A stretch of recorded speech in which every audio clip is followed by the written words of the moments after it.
Hey everyone, Julia Usher here. Welcome to today's live Q&A about my cookie art competition. I welcome you all here. I'm just going to take a quick peek to see if anyone's online, and I'll be monitoring comments as we go. If anyone has any concerns about the quality of the transmission, also please comment and I'll do my best to correct them. Though some things are certainly not up to me and more are up to the internet. I wanted to start today with just a quick overview of my namesake competition, Julia M. Usher's Cookie Art Competition, so that those of you who are watching who are not familiar with it become acquainted with it. It's designed for cookie decorators of all skill levels, and this year is its third virtual edition, which means that it's held online, completely online. You submit entries online, we judge online, and all of the information about the competition flows online. The cool thing about that is that makes it open and accessible to anyone, anywhere in the world, and that is what most thrills me about it. It's always great and very energizing to see the different interpretations of theme that come from different parts of the globe.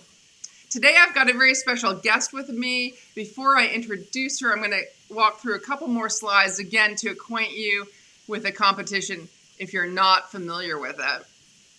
Moving on to the next slide, the competition schedule. The competition has actually been underway in some form since January. We released this schedule and a preview of the theme at the end of January. The full set of competition rules were released in February, which means conceivably people could have been working on their entries as early as then. However, registration for the competition didn't open until end of March. And what is registration? Just a word on that. Registration doesn't mean you need to have your entry ready. It's simply an acknowledgement that you plan to enter. It's making the commitment to do so by formally registering and paying a nominal entry fee on my Eventbrite platform. So you go there, pay a $15 US dollar fee to enter per entry, and then what happens is you're sent automatically all of the entry forms and entry information that you need to fill out once your entry is ready. So it's kind of a two-step process: register to enter in the right skill level and right cookie category. Then you'll get sent the materials that will indicate exactly what you need to prepare and then upload later. Entries are due on June 30th. The entries, once they're compiled, are uploaded to my site Cookie Connection into secure databases where only the judges will see them. They're completely anonymous, and the judges will review them anonymously, and then winners will be announced later in July. Finalists first on July 15th, and winners on July 30th. I'm just going to see if there are any comments or questions at this point. I've got some hellos. Hello, everyone. So glad to have you here. I don't see any particular questions, but we'll open up the floor for them more formally in a sec. So why compete? If you haven't competed before, I just want to talk about all the good reasons for doing so and those that are unique to my competition in particular. For me, fun and learning and growth are the paramount objectives of my cookie competition. It's fun to really watch yourself challenge yourself and to see what you can create. But moreover, you're going to get really clear, crystal feedback if you request it from our judges. My judges are world class. They've all competed themselves or judged competitions, and they're all known masters for some particular area of cookie art. When they judge, they'll be scoring your entry along defined criteria, and if you request feedback, you'll get your scores as they compare to your entire cookie group.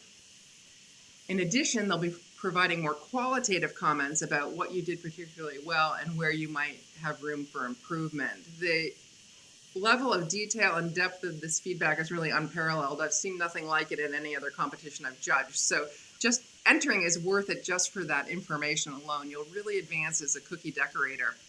The other thing I should point out is that because the competition is online this year, you're not bringing a physical entry on the table where everyone sees it. So if you're a new competitor, I find that quite liberating and and I would find that quite liberating and encouraging, because no one but you and me needs to know you entered. I'll be the only one seeing your name associated with your entry.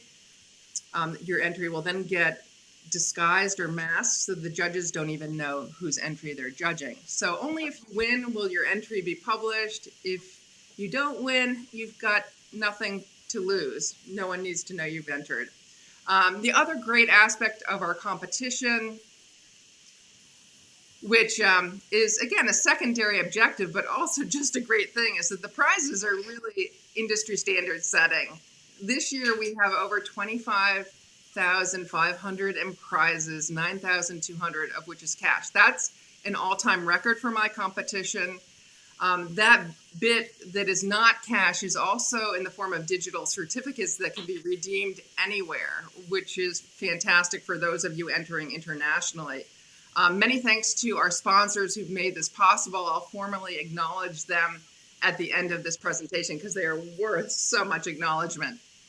So right now I want to move forward and introduce our special guest. It's none other than Laura Saporiti, who is one of the competition judges. She's a previous competition winner in the 3D category.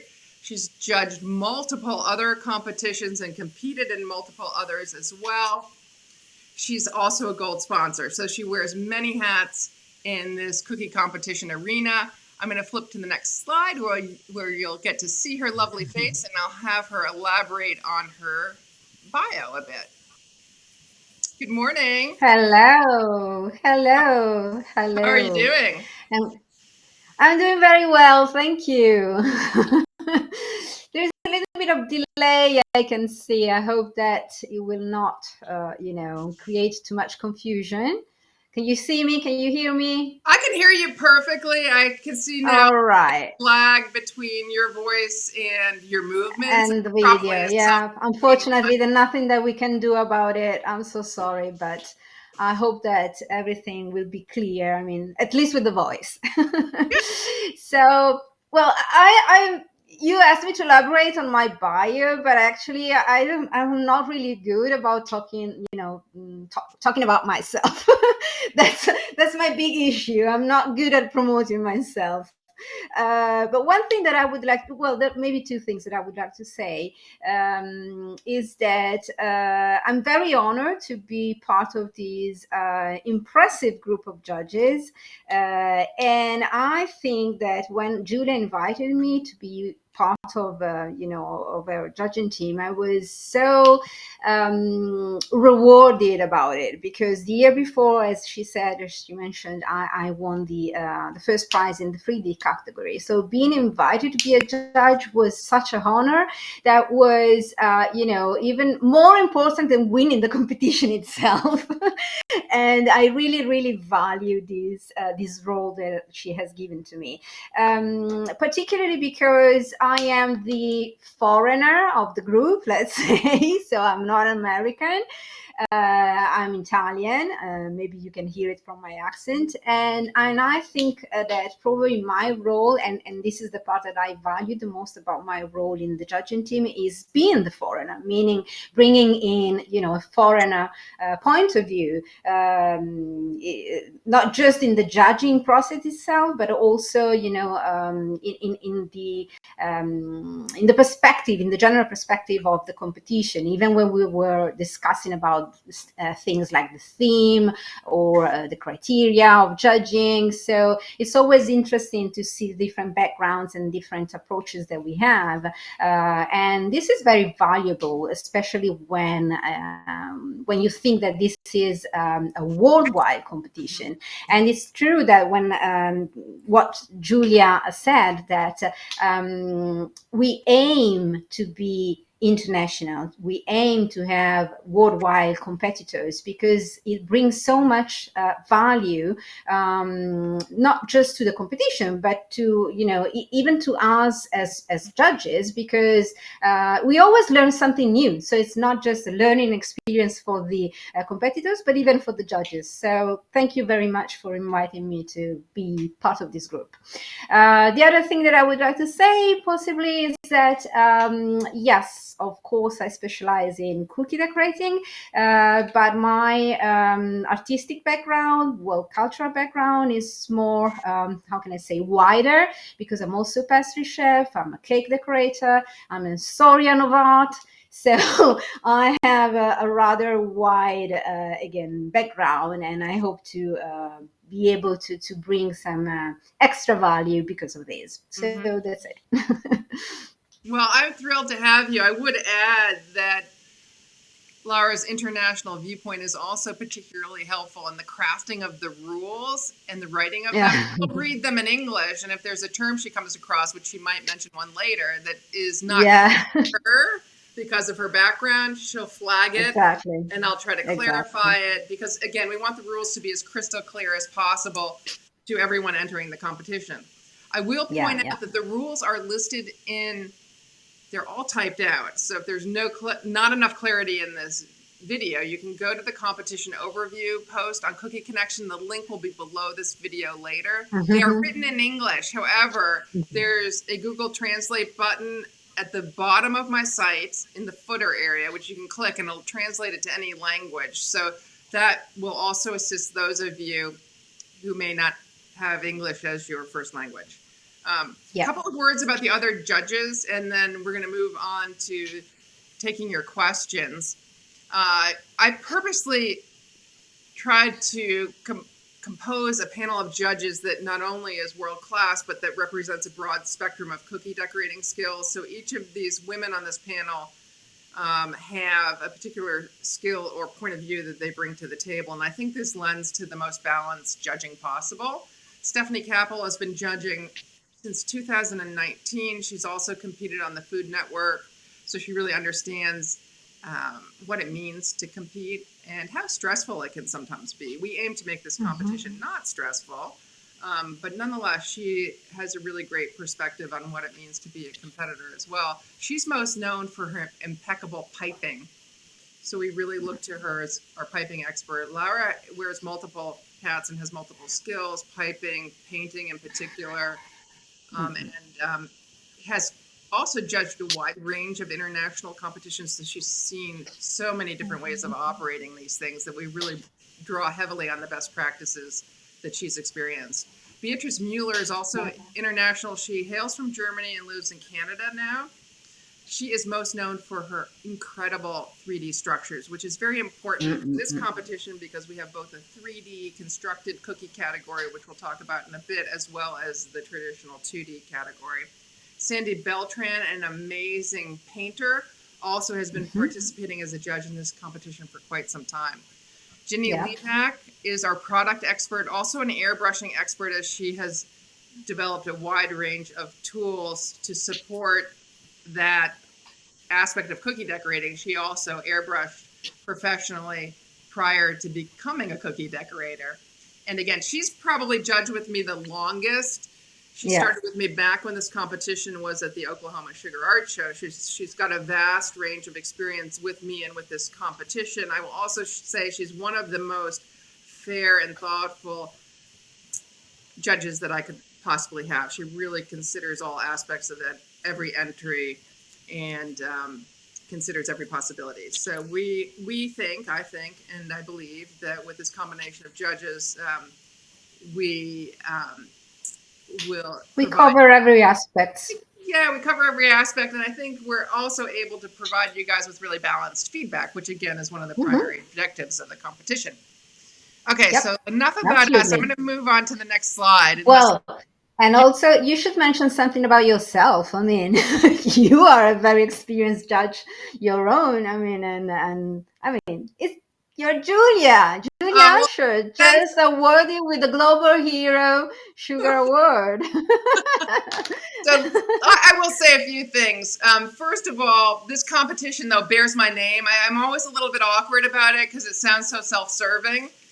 But I know. I always have the same issue again, talking about myself. So I understand you, but it's important that we, stress that we own, as cookiers, we own so much to you. I mean, you have done so much worldwide for the whole cookie community, and so you deserve to be recognized for that. Well, thank you. But I do want to say that the name of the competition was not given to me by me. It actually was given to me by Carrie Vincent back when I had my show, my competition at her show. So I've carried that legacy along with me because Carrie has very much been a mentor of mine. And in fact, we award a Carrie Vincent Best in Show award to the best entry across all categories out of respect for her and her contribution to this competition. I have also judged a ton of competitions, both online and in person. So I feel that I also have a good perspective on what's worked well and not so well at other places. And I try to bring all the best aspects into this competition. Absolutely. I'm probably most known for my 3D work and also my airbrushing as a consequence of my airbrush and stencil line. However, in the context of this competition this year, I am not judging. I will not be scoring entries because I'll be receiving all the entries. As you upload them to Cookie Connection, I will see your names attached to them and all of your material. And I'll also be your primary interface for questions. And in that capacity, I don't feel comfortable judging because I know who you are. We do like the judging to be done blind, meaning that no judge knows who's associated with each entry. That just lends more objectivity to the process. So I have my face on the judge slide, but really I'm kind of chief administrator in this competition. Okay. Yeah, that's true. I'm going to move to the next slide. Okay. Okay, so we get a ton of questions. I wouldn't say a ton of questions because our rules are pretty clear. I get a few questions over and over again, and they are listed here. What's the theme? What does it mean? What do judges really look for in entries? What don't they like to see in entries? How do I choose my skill level classification? People often ask that. You have to select a skill level, a cookie decorating skill level when you register. And sometimes if people are borderline between categories or classifications, they'll have questions. So we want to talk about that a little bit. Fourth question I often get is, what is the difference between 2D and 3D cookies? We have a very specific definition for this competition, which you should adhere to. And then how do you enter? It is a two-step process, but it is actually pretty simple once you get down to the core of it. Before we answer these questions, we have pre-prepared answers. I did want to just pause here, not talk so much at you, but rather give you guys the opportunity to ask us questions because that's really what it's all about. And I see a lot of hellos here on my screen. I can see your questions feeding into my live broadcast here. However, I can see your comments feeding in. I don't see questions. I don't see any questions. So let me just say, not for now. If you have questions, pop them in now and we'll address them. I'm going to give you a few minutes to do that. Otherwise, we'll move ahead and just address these facts and come back for free form questions later. Yeah. Okay. I don't see any questions still. So I'm going to move forward. Lara's going to handle the first three topics, and then I'll pick up with the difference between. Okay, so we did have one. Okay, there is. Yeah, help me understand the theme. Yeah, we're going to talk about that right now. So moving on to the theme. Am I correct? Yes. Okay, this is one of the points that actually Julia was anticipating earlier. We had a discussion about when we met as judges this year because of different backgrounds, because of different cultural approaches. Because it's a funny thing to say, but when the Julia came out and came with the idea of using the Taylor Swift Eras tour as an example, I was a little bit, how can I say, disoriented because, Taylor Swift is not as huge in Italy as she is in America, of course. And I was like, maybe I should go and read something about Taylor Swift because I don't know anything about her. I mean, obviously, I know that she's a singer, but I don't know anything. So, and I was a little bit disoriented. So I feel you if you think that you have a little bit of disorientation and confusion about the theme, but don't worry because it's definitely more simple than it looks like. Meaning that the Taylor Swift Eras Tour is just an example, a reference, because she is known she's so very well known worldwide. We thought that it could have been a good example. So the idea, the main theme is talking about your personal favorite eras. And by eras, we mean a period, a stage, a phase of your life. So do not worry about understanding who Taylor Swift is and what she has done. That's not important. Actually, we don't want to see anything related to Taylor Swift directly. Actually, that is even prohibited. We don't want to see anything, any copyrighted material, any font, any image. So forget about Taylor Swift if you don't know her. Don't worry. Again, the theme is talk about your personal favorite era. You can interpret it from two different points of view. So meaning that you can refer to a particular historical period that you particularly like, that you identify with, that resonate with you. For instance, I am an historian of art, and I specialized in medieval art. So if I was to compete, I could possibly choose to depict the medieval era, because that part of history is part of me, of my personal story. So that could be an idea. But on the other end, you can decide to interpret era as a particular personal, important stage, phase of your life. It could be, I don't know, something related to your business, something related to your passion, just something that was meaningful for you. And you can decide to depict one period, or even better, the journey through your different stages. Okay, so I would like to read a part of an expression that Julia used in the description of the theme, which I think is very meaningful. She said, "Take us on a tour of your life."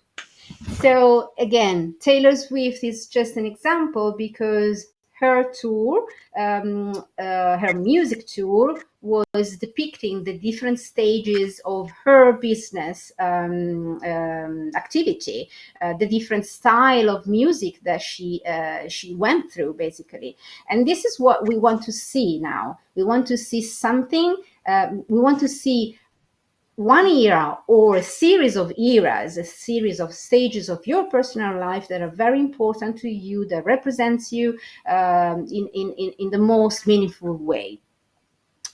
Let me read one of the comments. I understand that we are not allowed to recreate the cookies that we won in other competitions, but are we allowed to use the same technique with different designs for our cookies here? Okay, so something that's not this is not related to the theme. So shall we address it later, Julia? What you think? Yeah, let's address it when you finish your comments about theme. Yeah.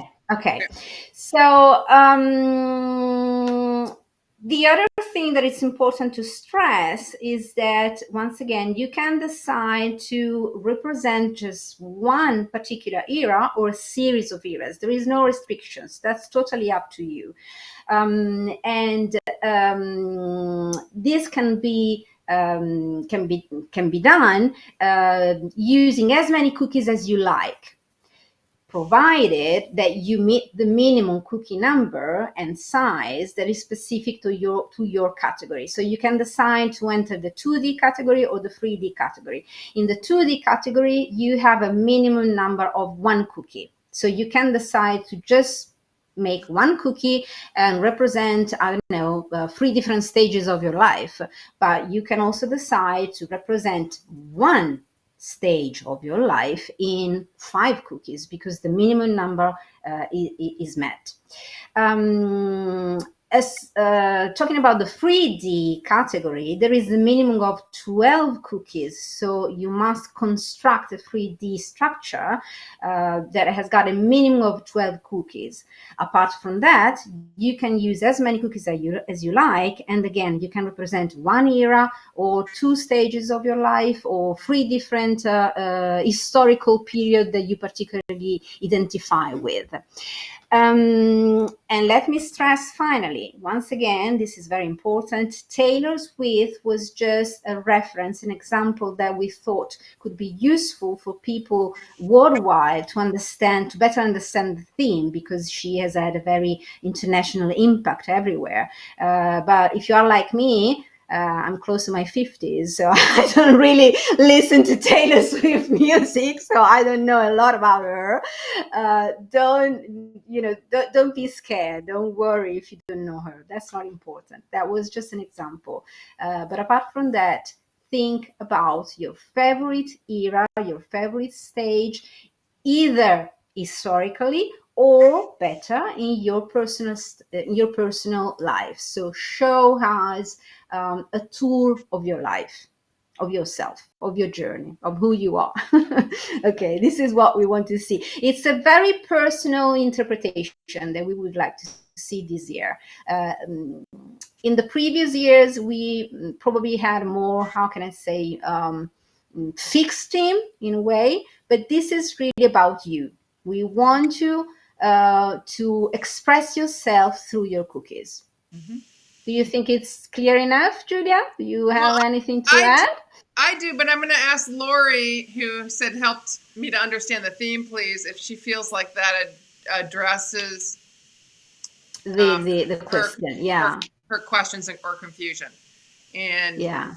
and if anybody else has any questions about theme, let me know. Right now, ideally, because otherwise we'll go Right on. now, I don't. We'll address these questions that have popped up. Okay. Lori, does that sound good? And again, all of this is written in the competition overview. Yeah, In a absolutely, little bit more absolutely. detail. And the theme itself is Your Era Tour, because again, Taylor Swift has gone on this incredible worldwide tour where she's expressed all of the stages in her life. So we're just using Yeah, that exactly. analogy to encourage you to express the stages in your life for periods Exactly. of time that were important to you through your cookies. I'm going to see Yeah, here. yeah. I haven't heard from Lori, so I'm I going to think that assume that probably covers. one thing that I would like to stress once again, it's not that you have to choose, I don't know, 15 eras, different eras. Right. That's not the aim. You can choose even just one moment in your life or in the history that you particularly like. Okay, so do not be intimidated by the thing that we are talking about eras. Okay, do not be intimidated by that. Mm-hmm. Just pick up one period, historical or personal, that you particularly identify with, that is meaningful for you, that has got an impact in your life, and try to build, convey the theme in this way, and try to build a story about it. Mm-hmm. Make it personal, and try to let us understand what you want to transmit just with the cookies. Okay, so you will have a space for describing your theme, describing your interpretation in written words, but this is basically a visual competition, so it's important that the cookies speak for themselves. Do you agree with me, Julia? Yes. Let me address. Lori had a follow up comment. She said, "Yes, Oh that's yeah, I see true, that. but does it have to be personal? Is historically a disadvantage?" And I would say,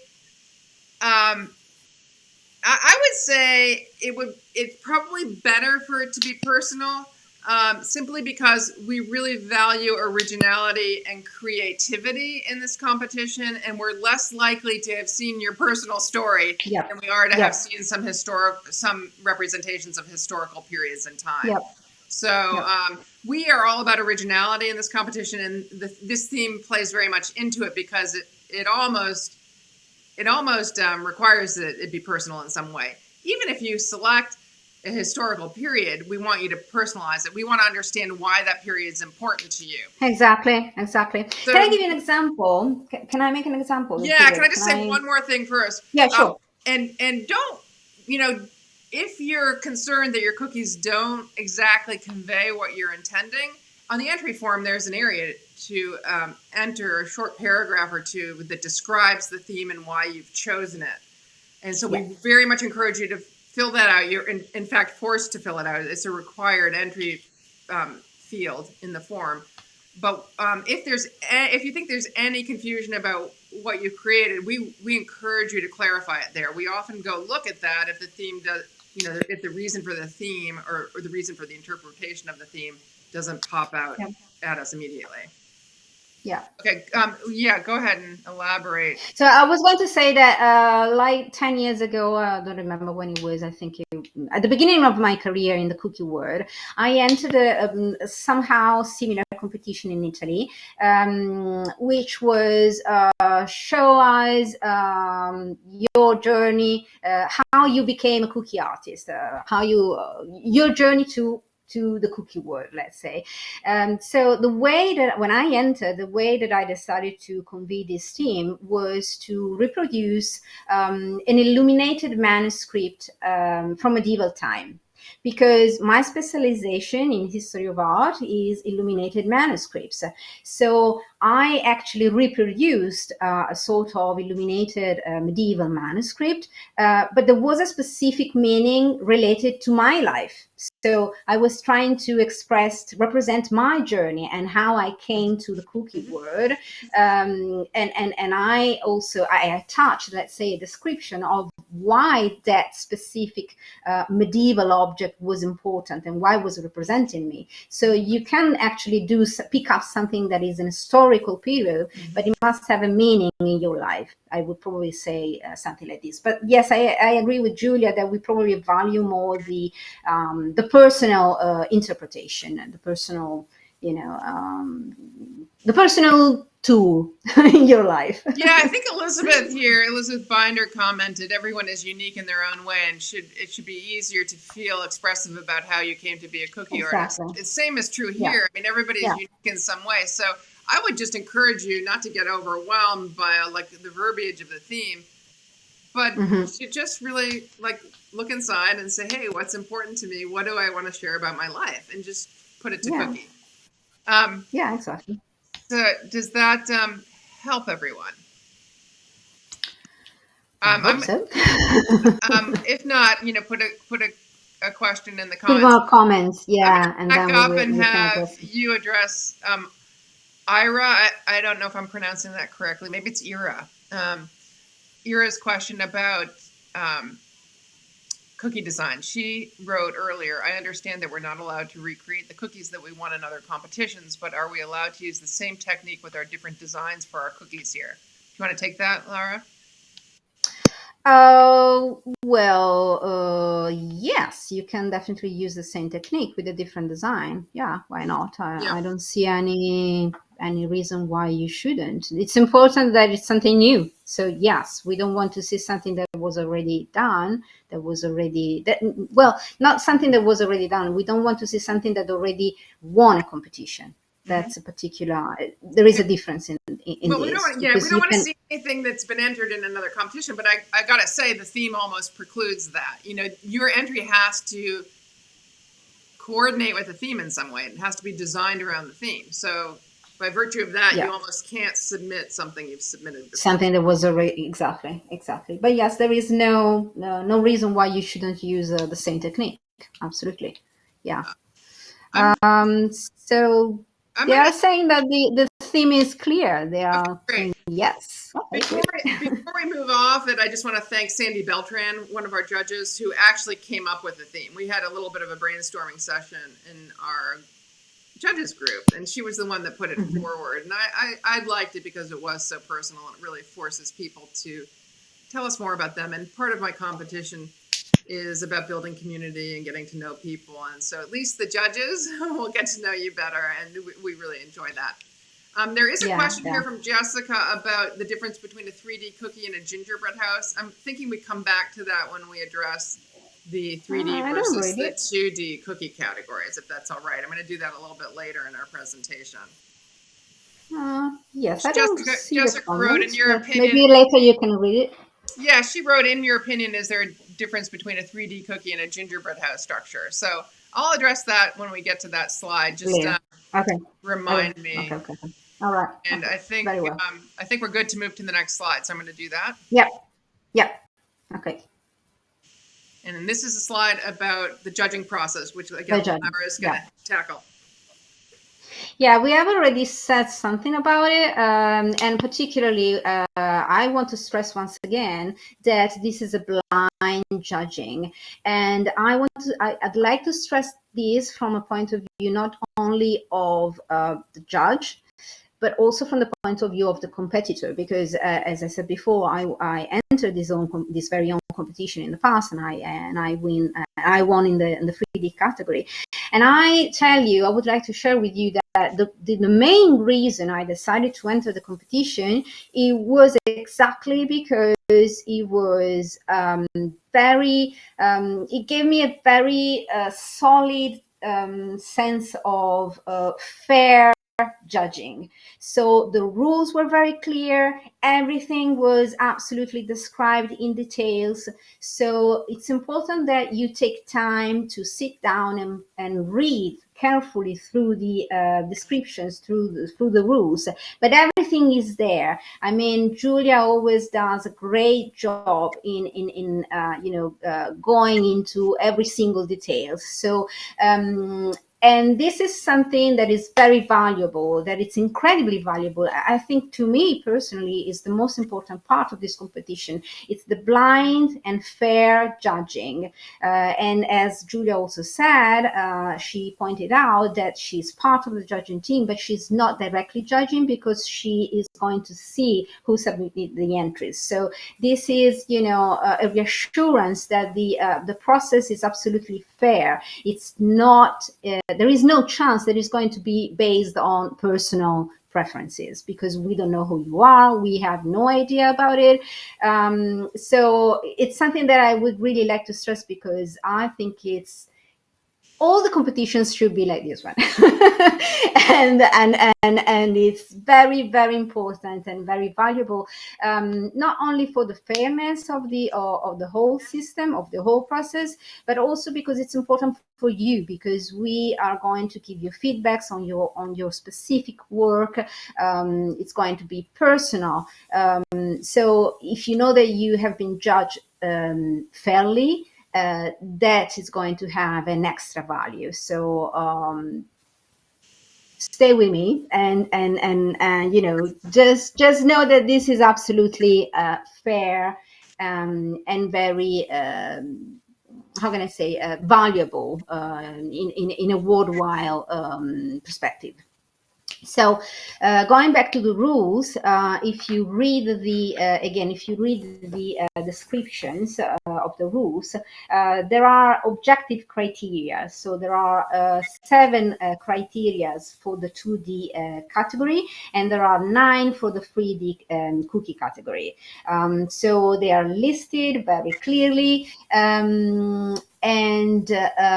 so you just want to, oh, sorry, let me take it here. You just want to go through the list and read them carefully, because they are described very well. One thing that I would like to stress once again, it's something that we have just discussed, that as Julia wrote, judges often prefer theme interpretation that are personal or unpredictable. So something that tells a story through the relationship of the cookies in the piece. So once again, we tend to give value to originality. A lot of, this is an important part of the judging process. Also, the other thing that I would like to stress is that there is a two-stage evaluation. So in the first stage, we judges judge every single piece on our own. So we have, based on the criteria, we look at the criteria and we give votes to every single piece personally. Then, in a second moment, we met together online. And if there are close calls, or if there are some things that maybe we have some doubts about it, for instance, sometimes about the penalties, because the penalties, sometimes we deduct points for example, for the use of non-edible materials. One of the most common example is the use of gold that is not edible. So sometimes we have to discuss what you think about that specific material. Do you think that it was it edible? Was it not? And then we make researches about that. So everything is discussed in details whenever we have any doubt. Okay, so this is an extra. It's an extra step that ensure fairness to the whole process. And this is where probably Julia is very helpful, because she comes in and she gives the the general overview. She directs us judges, let's say, meaning that we are able to discuss together every single doubt that we might have. The last So thing that I would like. can I clarify what that means? So, for instance, if two people are come up on average, because we take all the individual judge scores and then average them, and then we go into the group discussion. If two people are very close in score, yet judges have scored them wildly differently, one's rated high, the other low, and vice versa for the other person, that would be a case where we would discuss in detail like why people had divergent scores and try to come to some clarity on that. So anyway, another couple good comments from Ira, which we'll talk about in a sec.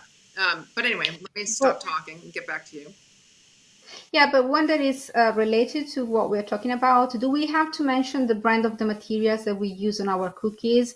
You are required to mention the name of the brand, especially when there is a doubt about it. For instance, I was making the example of the gold, because sometimes there are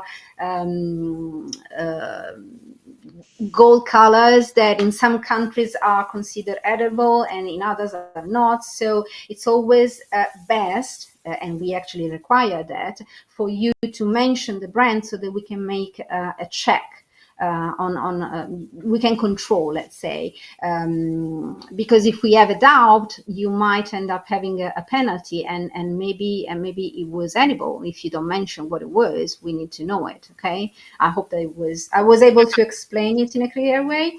That's good. I will just add that on the form itself, underneath where you clarify your theme interpretation, there's also an area where you enter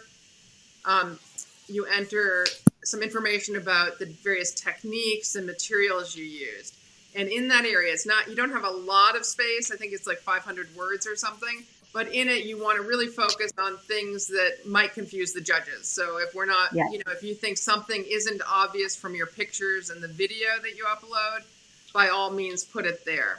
If you've used a new technique, point it out. If you've used a material that might be suspect and not be edible, and it is, point it out and give us the brand name so we can check it. Another point that sometimes is controversial is the when you transfer an image to the surface of the cookies, and sometimes people use pencils, but we do not allow pencils. So it's important that you stress out if you are using an edible color or what. Okay, so this is another point that, for instance, you would probably prefer to mention that I used an edible color and not, again, a pencil. So in this case, I would mention the brand. So anything that is controversial, anything that might be interpreted as not edible, it's important that you stress out that you write the brand of the material so that we can understand how it was used, basically. The last thing that I would like to address, well, we have already discussed it a little bit. The things that we as judges particularly like and particularly value. So you can read here in the slide: purposeful use of techniques, originality. But one important thing is this line: thoughtful editing versus overskill. I think it's important to clarify this a little bit because it might be confusing. So in the rules, basically, we are saying that we value, we give extra points for using more several techniques, let's say. That's true, but it doesn't mean that you have to throw dozens of techniques on your cookies just for the sake of showing that you are able to use them.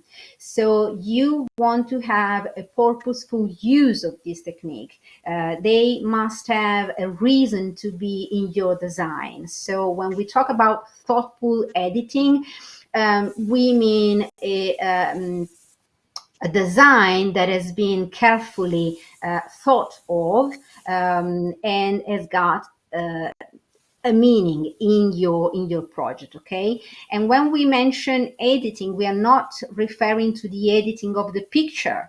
Bear in mind this is something that I would like to stress again, from the point of view of a foreigner, because this is something that I discussed actually yesterday with Julia, because I thought that maybe this word editing could be a little bit confusing, because normally, for instance, in Italy, when we use the word editing, we refer to the altering of the pictures, okay? So that is not allowed. This is something that we do not want to see.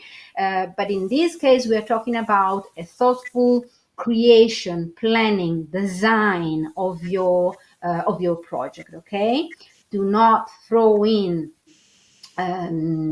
dozens of techniques just for the sake of showing that you are able to use them, unless they have a meaning in your design. Okay, it's more important to show let's say two or three techniques very well done that resonate in your design than showing 12 techniques that do not relate to each other in the overall design. Do you think it was clear enough, Julia? Do you have anything to add about this point? Yeah, I do. I think you're very clear. I just wanted to add that by thoughtful editing, when I put that in there, I meant like as you go through the design process and even as you're creating your entry, step back occasionally and look at it and and say, have I put in too much? I mean, we do reward for trying new things, as Laura said, but we don't want you to try them to the point that they detract from the overall composition and appeal of the entry, because we also judge for that. So there's a balance there, is all that's meaning to say. And again, just to clarify, when you upload your entry, there are about 20 items. Most of them are administrative, like your name, phone number, contact information that I use. The judges don't see it. Then you're required to upload photos of the project, typically from all angles, and a mini video that you can just do on your phone. We do not want those things edited. If your images are dark, you can alter lighting, if you will, but we don't want to see errors edited out. And we're pretty smart, because we ask for photos from different angles and the video. It will catch things, inconsistencies from one image to another. So so that's just a clarification. This is also actually, it is already an answer, a reply to the last comment that I'm reading now. What kind of photo editing is allowed? For example, I often don't have access to good lighting. Can that be adjusted? Yes, you can adjust the light, but you cannot alter the design. You cannot erase mistakes or imperfections. So again, as Julia just said, because we ask you to present different perspective of your cookies, and then there is also the video, we are normally able to catch all the potential inconsistencies and differences between the pictures. So do not alter them consistently. Do not change particulars in your project, okay? But yes, you can adjust the light. That's acceptable. Yeah, I actually added that because I work in a space that's so dark. I have no natural light in my house, so it's really hard to take a good photograph.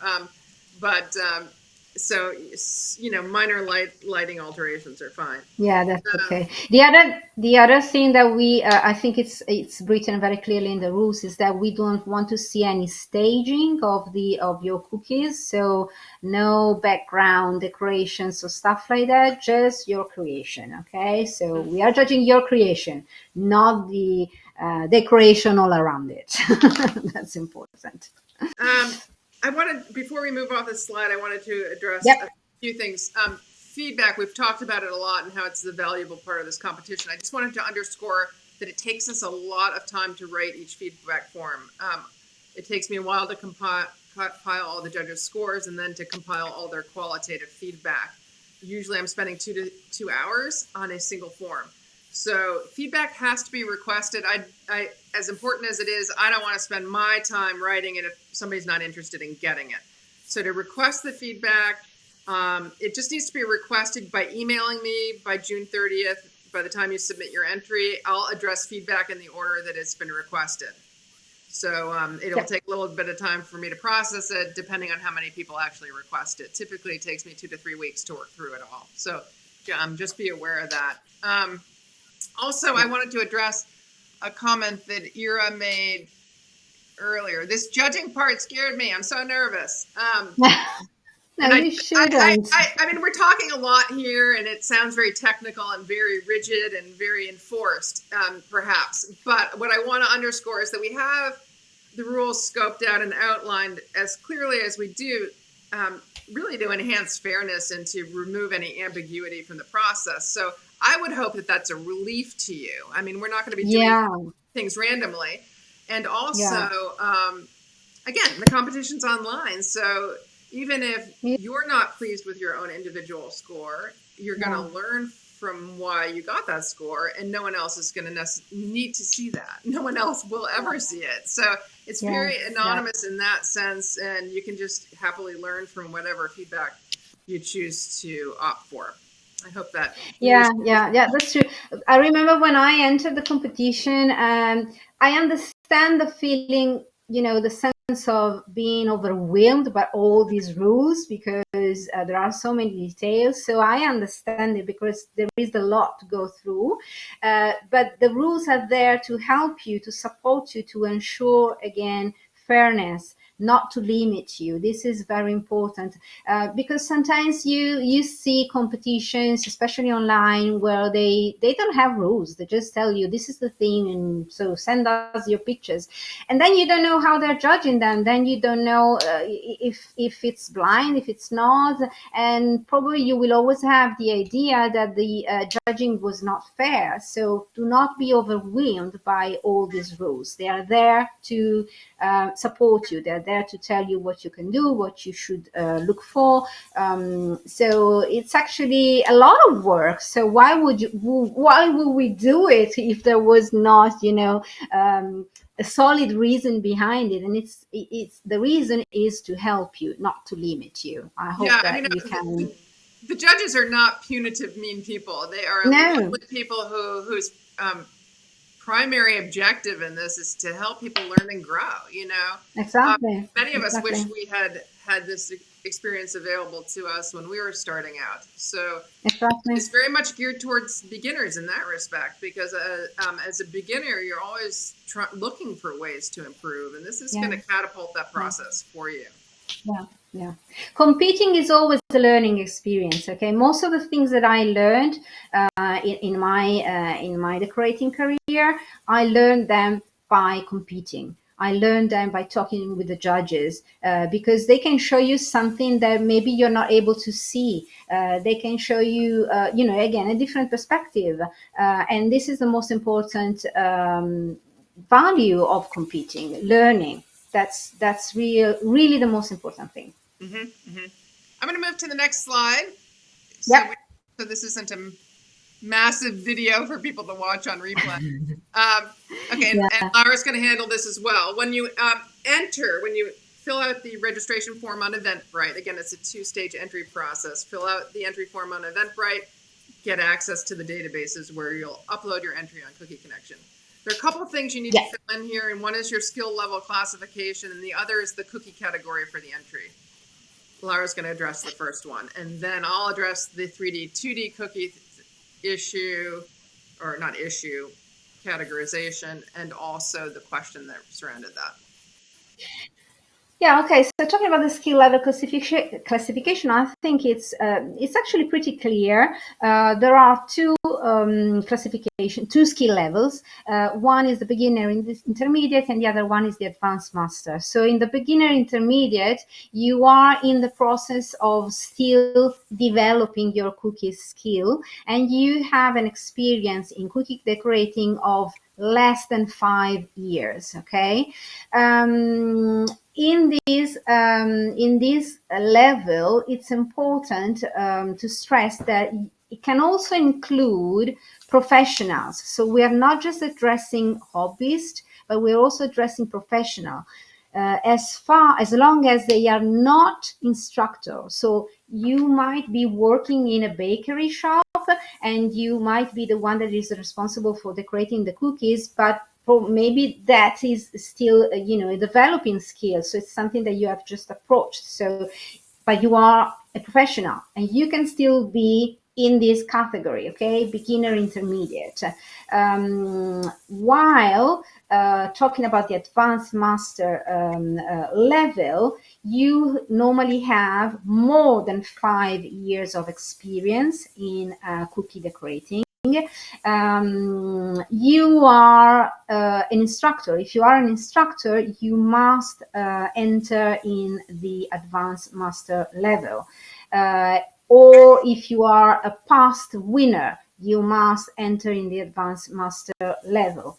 But also if you are recognized in the cookie community as somebody who is well known for specific skills, somebody that somehow is already recognized again in the cookie community. But it's pretty self-explanatory, as I would say. I wouldn't say that there are a lot of difficulties. If you have personal situations that might leave you in doubt, you can always write to Julian and ask her, because again, she's not going to judge the pieces directly, so she can advise you on what level is better suits you. Yeah, just as an example here, for instance, somebody emailed me recently and she had a question because she had won a competition, so to speak, for a booth she had at a convention that included cookies. She hadn't been decorating cookies for more than a few years. I ended up concurring with her that she ought to be in the beginner and intermediate category because the competition she won was centered more around the booth display. It wasn't centered around how she decorated her cookies.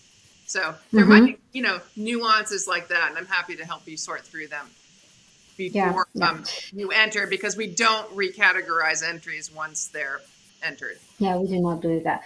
The other thing that is important to remember is that if you enter both the categories, meaning both the 2D and the 3D category, you must be in the same level, because the level of experience is referred to your to the whole experience. Okay, it's not related to a specific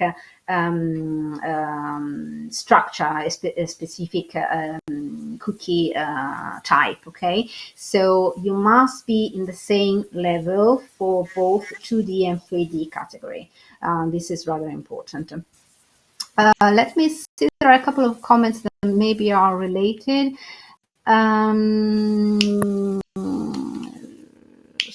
Okay, I wish I was able to be in the beginner intermediate level. The advanced master is somewhat intimidating, but it's just me. Okay. Well, I tell you, I understand you. I understand the fear of being judged with other advanced level people. But the thing, always remember this: you're not competing towards other people, you are competing towards yourself. Okay, so we are not judging the pieces against each other's. we are judging the pieces on their own. Okay, and that's also why we have a judging system that is based on a score. Is not based on simply on first place, second place, and third place. There is a score, and that is your level: gold level, silver level, bronze level. So it's more of a personal judging. So you're not competing against other people. So you should not be intimidated by that. I hope that this address your question, address your fear. Okay, I'm going to move on to the next Yeah, slides, and I'll talk for a little bit here. Thank you, Laura. sure. Now see you. So, the other kind of technical thing you need to fill out on your form is what cookie category your entry corresponds to. And we have a very specific definition here for the competition. We have both 3D and 2D cookie categories, and you'll check one or another for each of your entries. And you can enter in both categories. You can enter multiple times in each category if you want, but each requires a different entry fee. It requires the $15 entry fee in a different form.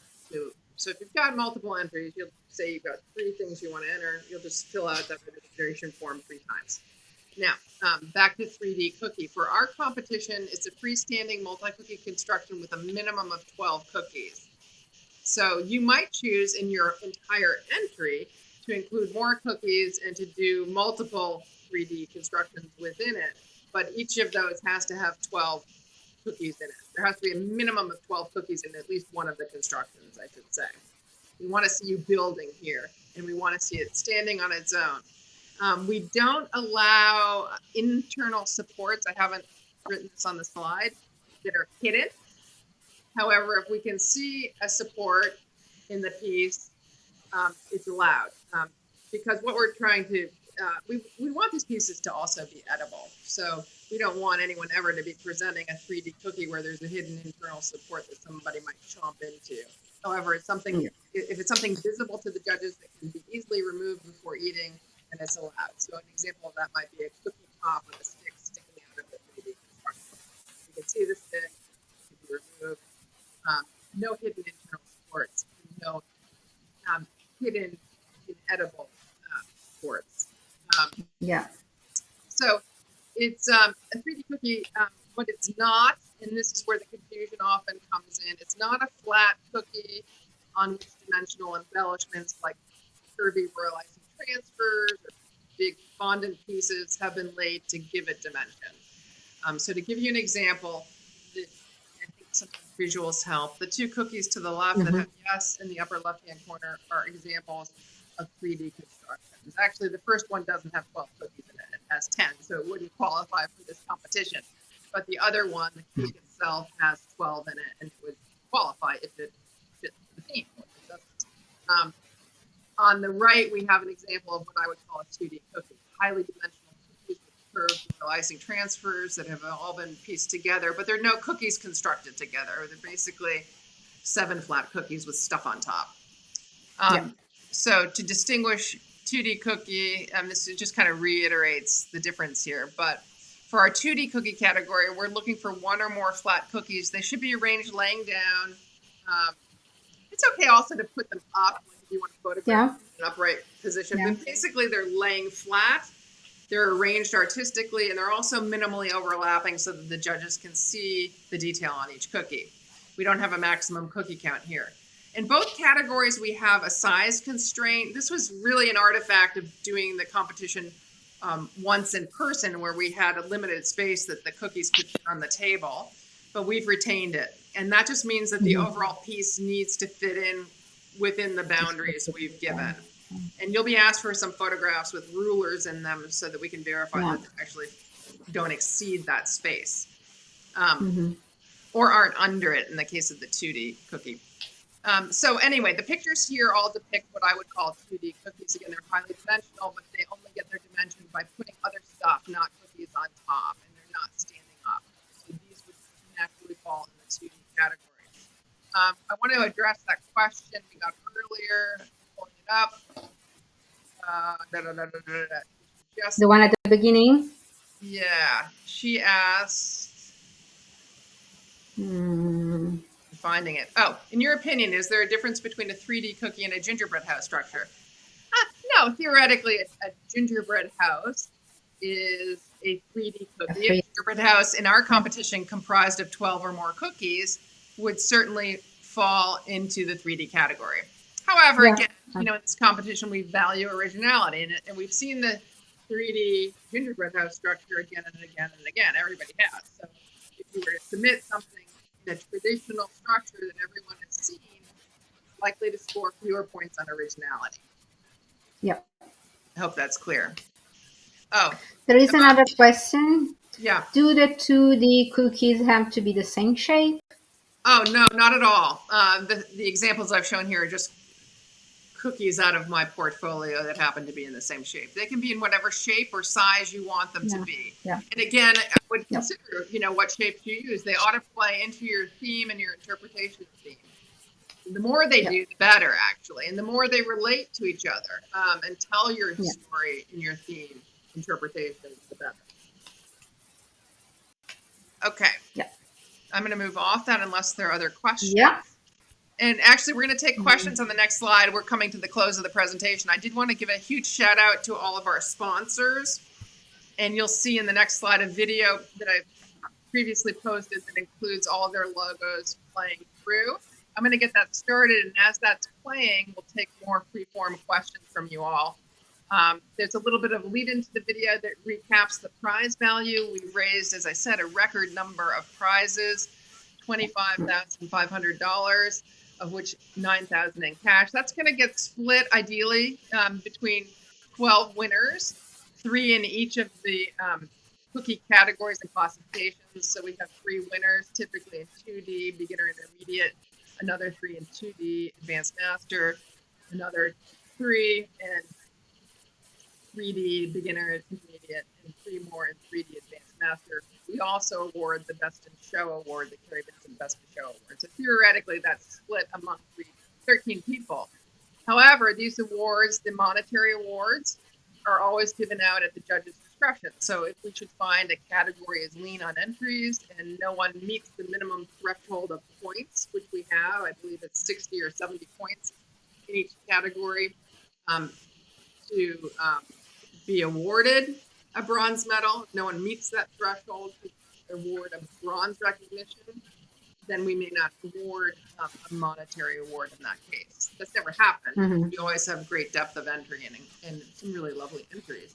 But I'm just saying that, that prize value is up to the judge how to distribute, and to some extent to our sponsors, because sometimes they specify which categories the prizes go to. Some only award to 3D, some to 2D. But at any rate, it's a big number and divided even by 13 people. It's so I'm going to skip to that next slide, and we will let that video roll. You'll see our gold sponsors coming up first. Those are the sponsors like Laura who have contributed the most monetary value to the competition, though we value all contributions. And then you'll see our silver sponsors that follow. This massive number was made possible by just a handful of companies, only 17. So really impressive. And I thank them from the bottom of my heart. You'll be learning more about them as we go through the process, because I'll be posting more posts about these folks with links off to their site. I encourage you to visit their sites, review their products, give them personal thank yous, because what keeps this competition strong and flourishing is not only entrants' involvement, but also our sponsors' involvement. Without both, this competition wouldn't be nearly as valuable or as strong or impactful for you as it has been.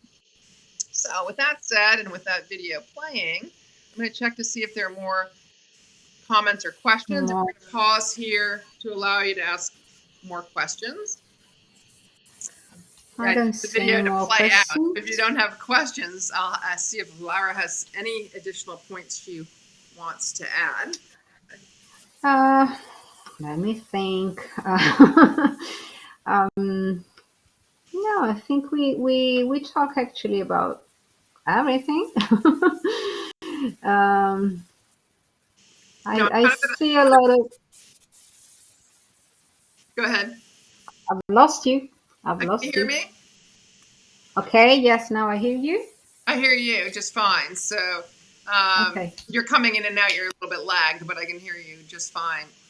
Did you have Okay. anything more to add? I'm kind of talked out. I feel like we've covered a lot. And again, I think we covered almost everything. I mean, the main points, and again, all is very. I think it's very clearly described in the rules. So, but again, if you going to watch or rewatch these live later, and you have more questions, you can always add them in the comments, and then we are going to, watch out for the new comments and reply to them in writing, of course, for the coming comments. Okay, there is another one. there are a couple. Ask, Before we get to those questions, I just wanted to say yeah, one thing before I forget. In that yeah. competition overview post you mentioned, at the very bottom, there are links to the materials that you will be required to submit. So if you're not, you won't have access to the actual entry form until you pay your registration fee. But if you want to see what you need to submit and gauge whether that's something that's doable for you, just scroll down to the bottom of the post, click on that links, and it lists them out. And again, it's 20 items, generally speaking, which are mostly photos of the end um, entry from different angles, and a couple of fields that, in a video, and a couple of fields that you need to fill out. One about theme interpretation and one about materials and techniques used. But if you want to get a preview, that too is in the competition overview. Okay, so Relate. let me go Sorry. back. Let's go back to those questions. You want to read them out? I was, yeah, just let me add one thing, if I may, related to this one point, this last point that you were addressing, the how to enter the material for the prize, for the competition. I would like to encourage you not to wait until the last moment to enter, because it's an online process. Sometimes you can have issues, for connecting. So do not wait like 1 hour before the closure of the time. So have all the material prepared before you actually go and enter the material. And I would strongly suggest you not to wait until the last day, because sometimes there can be some technical issues and we cannot accept late entries. The other thing I Right? would say is read those requirements that I said are at the end of the competition entry, competition overview post. Read them before you start creating, Oh yeah, because they'll give you, they just, and I they'll just give you something to design around to some extent. So just read yeah everything before you start is the bottom line. yeah, true, And, true. and What I did. Sorry. go ahead. No, I was saying what I did when I entered myself. I actually went through the rules in details. I took my time, I sit down, and then I took notes of every single part that I thought I needed to constantly remind to myself. So I had a list of points that I wanted to have in front of me while I was designing my project, because you always want to go back to the rules and be sure that you are within the rules. Okay, so it might be useful for you to make a list of the points that are essential to remember. This is just a competitor experience suggestion. So you want to hit up those two questions? I think we have two last questions. I think we only have one. Are sponsor offering any discounts on the products used in the competition? I actually am not aware of these. You probably know. They are not offering any discounts on their products used in the competition for the competition. However, in the prizes you get if you win, several are offering ample discounts. And Yeah. it could be hundreds of dollars off products, but it's after the fact. So I hope that's clear. There was a question before that from Ann Snyder, which is a good one. Which one? What is a common miss that people do or forget when they are entering cookies? I don't see it. Yeah, it's weird. Anyway, yeah, it's strange. I don't know why you wouldn't, but it's up above. It's just immediately above the sponsor question. So Anne again asked, what is a common misstep that people do or forget when entering?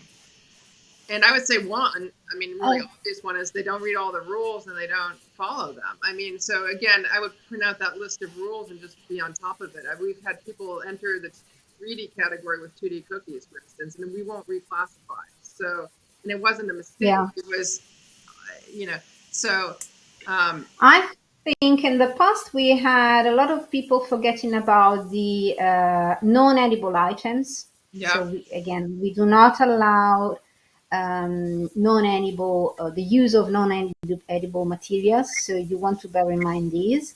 And the other thing that I think that a lot of people forgot in the past was about the inner structure. So if you are going inner support, if you are going to use inner supports in the 3D category, you always want to see them.